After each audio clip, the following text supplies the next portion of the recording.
at the Homeless Initiative at the Chief Executive Office for the County of Los Angeles, and she functions there as a principal analyst. So thank you so much for joining us today and squeezing us into your busy schedule. Thanks. Morning.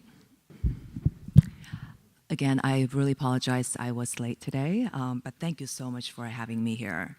I have a PowerPoint presentation that I'd like to share with you. However, I won't be covering all the slides because I think it's pretty descriptive. And I like to spend as much time as possible to engage the Commission and the public in terms of any questions that the Commission may have, as well as what are some potential collaborative opportunities, especially in light of the fact that Measure H budgeting process is taking place. So if that's okay, that'd be really great. I have brought two documents also for your review. First document actually lists all the homeless initiative strategies that was approved by the County Board of Supervisors. And in the back, it includes the Measure H funded strategies, 21 of them, which are interconnected to prevent and combat homelessness as the Measure H ordinance requires. And another document I also brought for you was our first edition of the quarterly newsletter of the Homeless Initiative. Okay.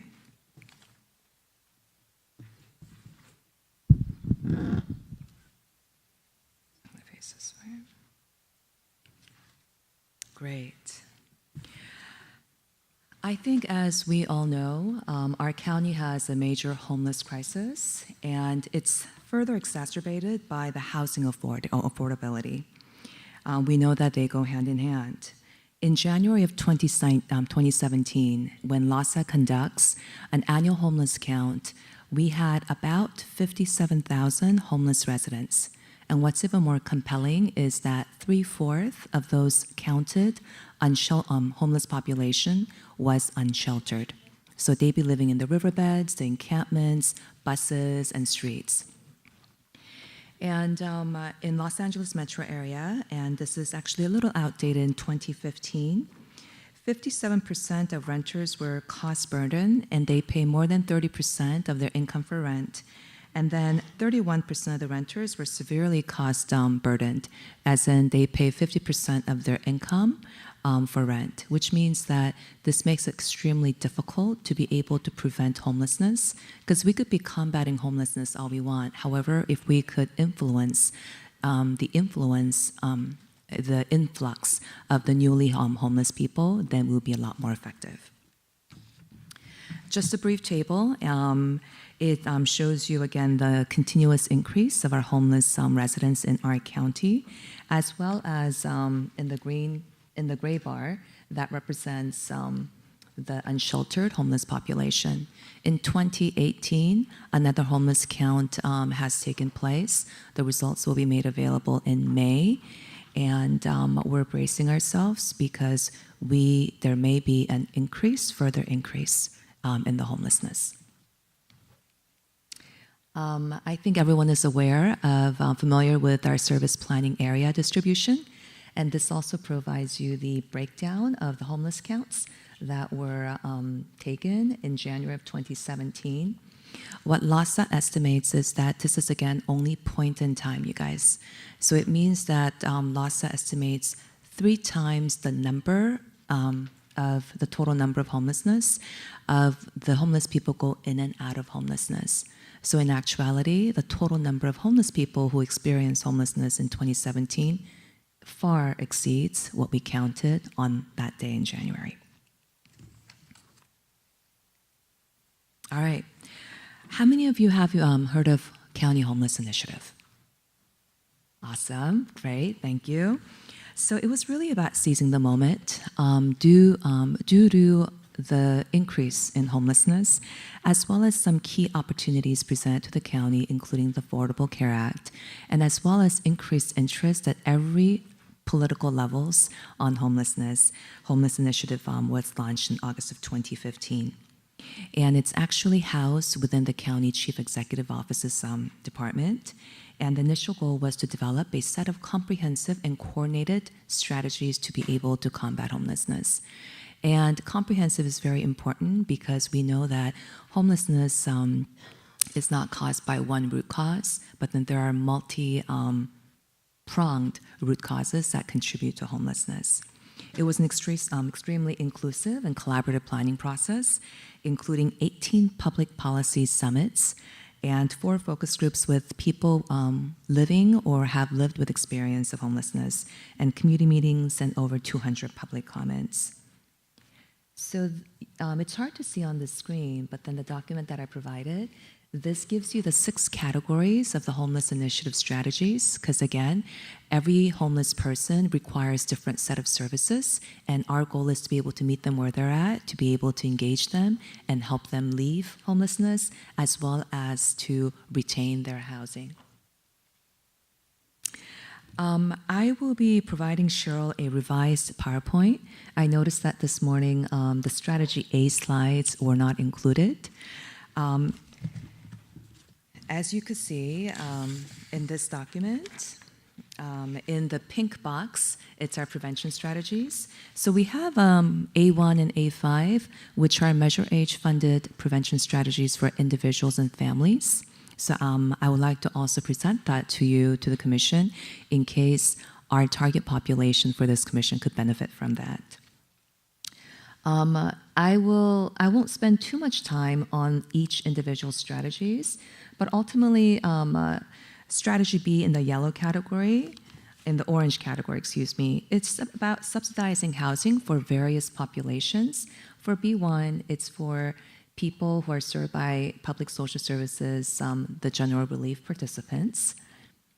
For B3, it's really targeting the cities with the public housing authorities so that they could utilize their housing vouchers to be able to support rental subsidies.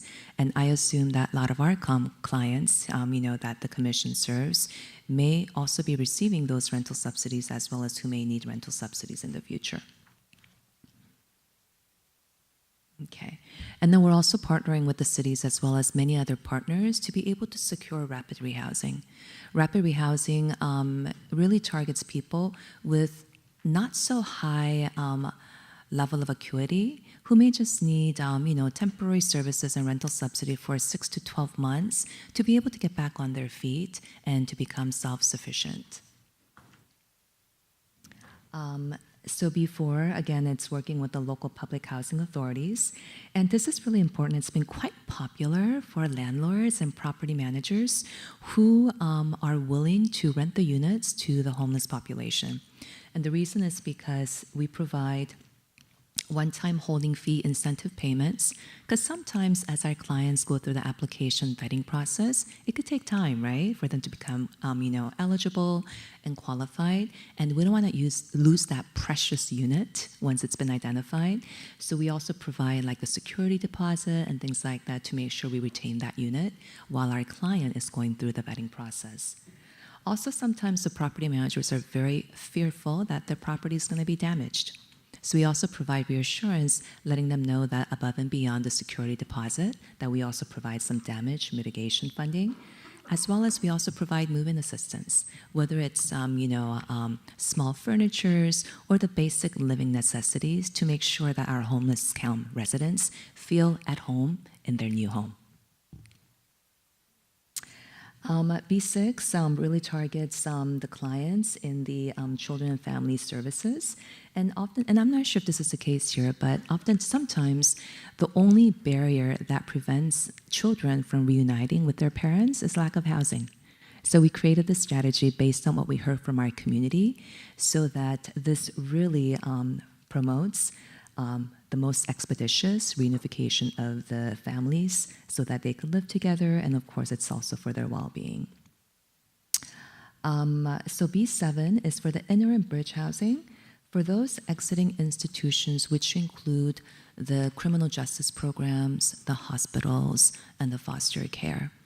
And this is to provide some temporary housing so that we could provide them with outreach and engagement services so that they could be linked to more of a permanent supportive housing, which I'll get to, which also is coupled by intensive case management services, substance use disorder services, and mental health services. Increasing income is a huge component of assisting our homeless population. You'll be amazed how many community meetings that I go to and the community neighbor residents would say, or even a news, radio, person would say, homeless people are lazy and they just don't want to work. And we all know that is not true. In fact, majority of the homeless adults do want to work. They just need some skills to be able to become more employable and to be connected to services. And that's what the social enterprise strategy does for C2. C456 is coupled, and it's to support our countywide benefits and advocacy program, targeting the veterans as well as the jail inmates, as well as those who may have some disabilities. And it's to be able to link them to their entitled benefits, as well as provide them that comprehensive wraparound services, because again, these are a little more high acuity clients, so that they could, again, move closer towards securing their supportive housing. I'm not sure if this would really apply. This is really partnering with the Sheriff Department and our Department of Health Services. And Jail Enreach works with all identified homeless jail inmates so that they could start receiving services in jail, so that by the time they're ready to be discharged, they could directly be connected to services. Because you'll be amazed at how many people who end up right back in the jail just because they didn't receive the services that they needed. Similar for Office of Diversion and Reentry program, and again, targeting the inmates so that they could successfully be reintegrated into the community. And D6 is public defenders' efforts, and the mobile outreach units will be increased next fiscal year. And what they do is they work with the community organizations and the cities to be able to host outreach days, so that people with misdemeanor, crimes, they could actually come to get their, crimes be expunged. Oftentimes, that is a key barrier to securing housing as well as employment. E6 is coordinating a system of outreach. So we have over 30 multidisciplinary teams countywide, and there are specific numbers for each SPA. And it consists of medical personnel, mental health personnel, substance abuse personnel, as well as outreach workers and peer workers to be able to really engage the homeless individuals and families in the street. So it's really talking about the unsheltered population, like some of the most difficult to engage people, right? And oftentimes very chronically homeless. So our goal is to be able to meet them where they're at so that we could link them to services. Sometimes when we're lucky, it only takes a couple efforts to link them to services. Sometimes it takes 3, 5, 7 years, and then bam, one day our homeless client would say, you know what, I think I'm ready to get some services. So they do an amazing job.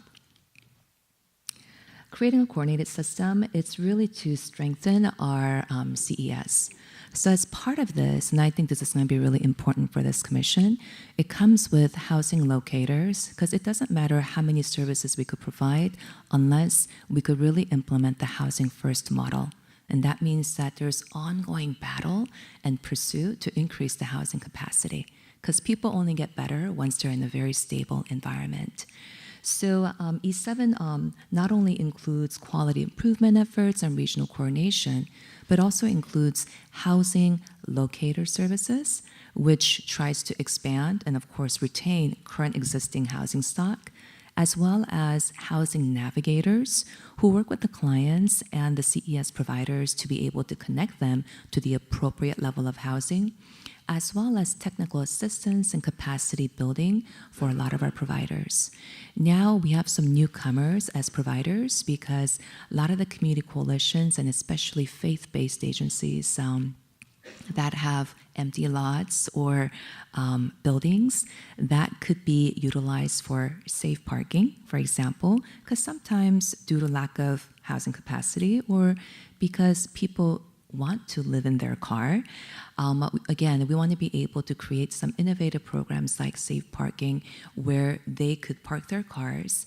And then we would also have bathrooms and showers on site, because as you guys all know, there's a major outbreak, but we also want to make them a very comfortable place as much as possible.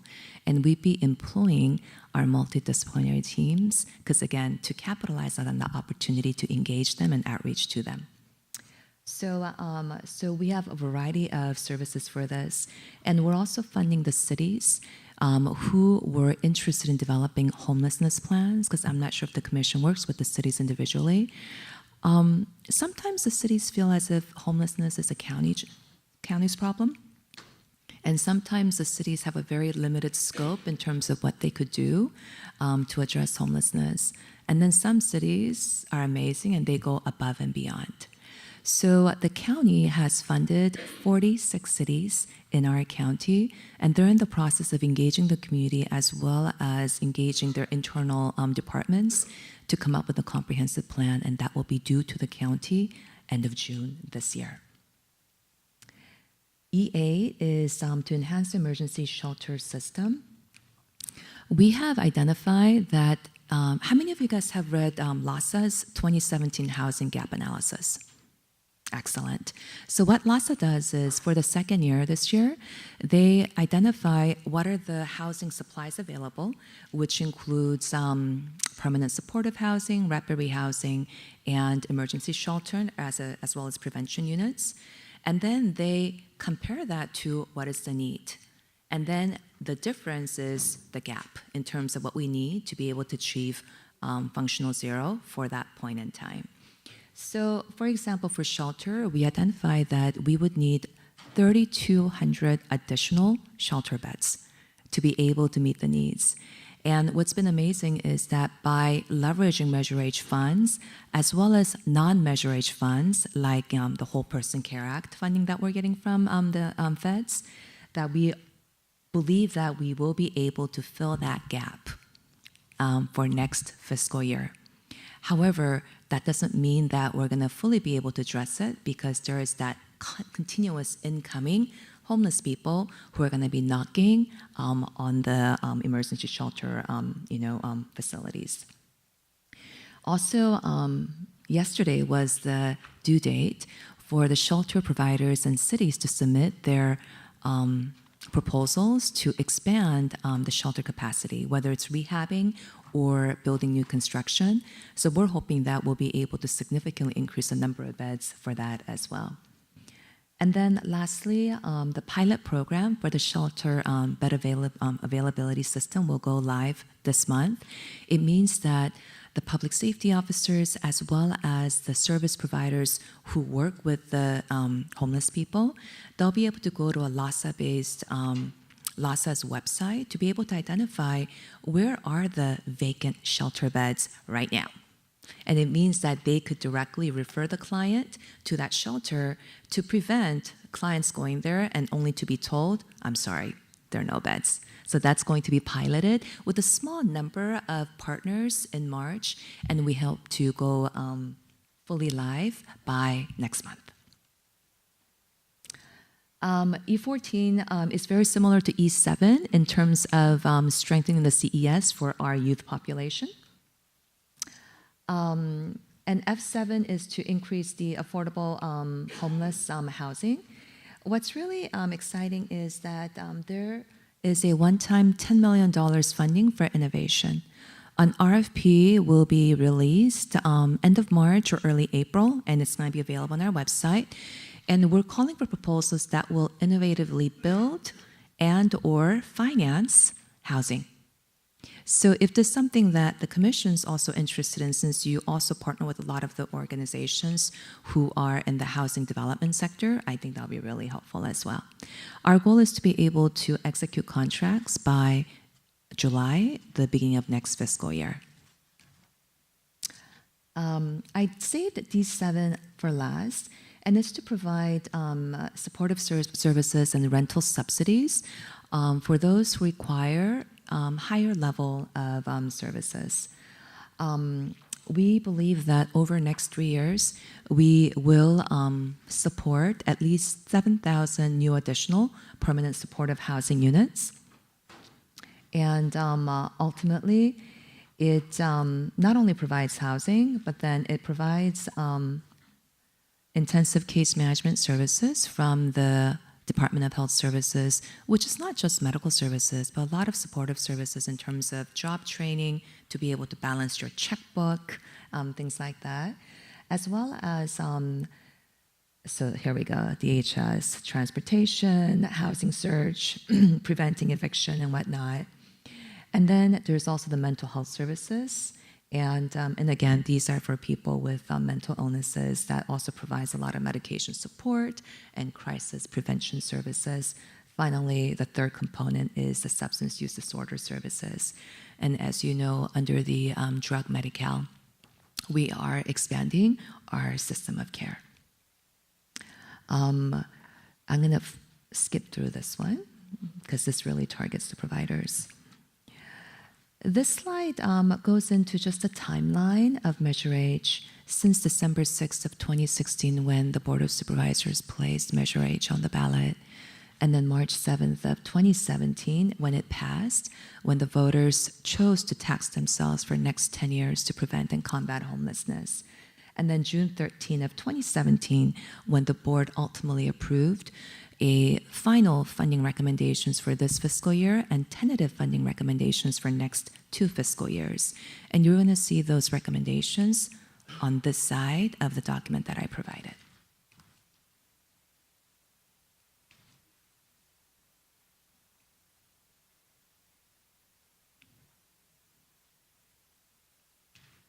Oh, okay.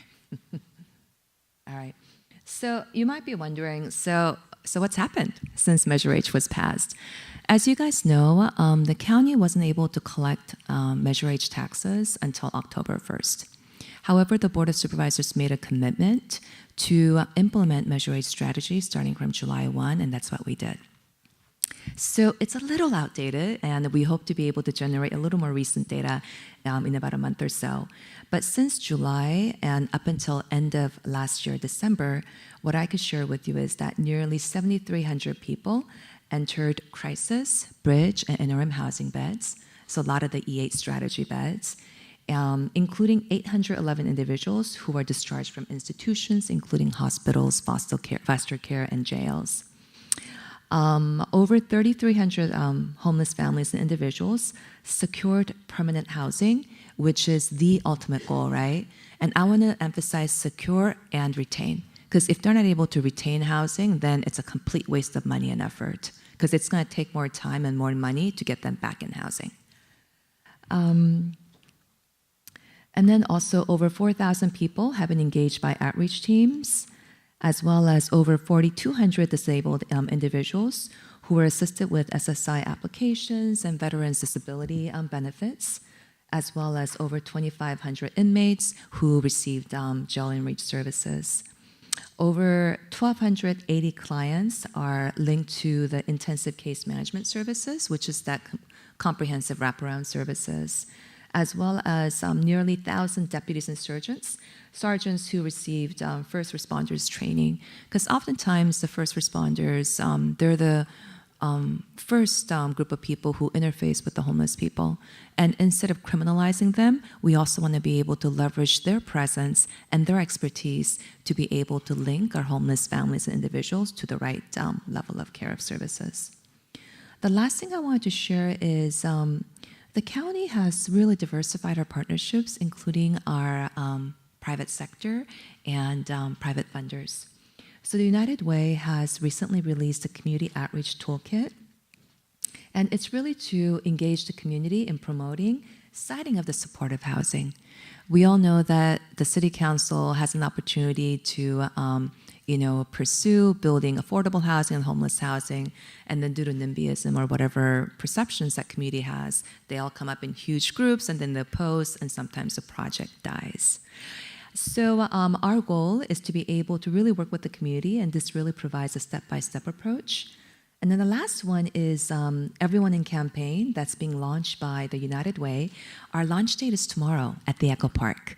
And it's at, I believe, 11.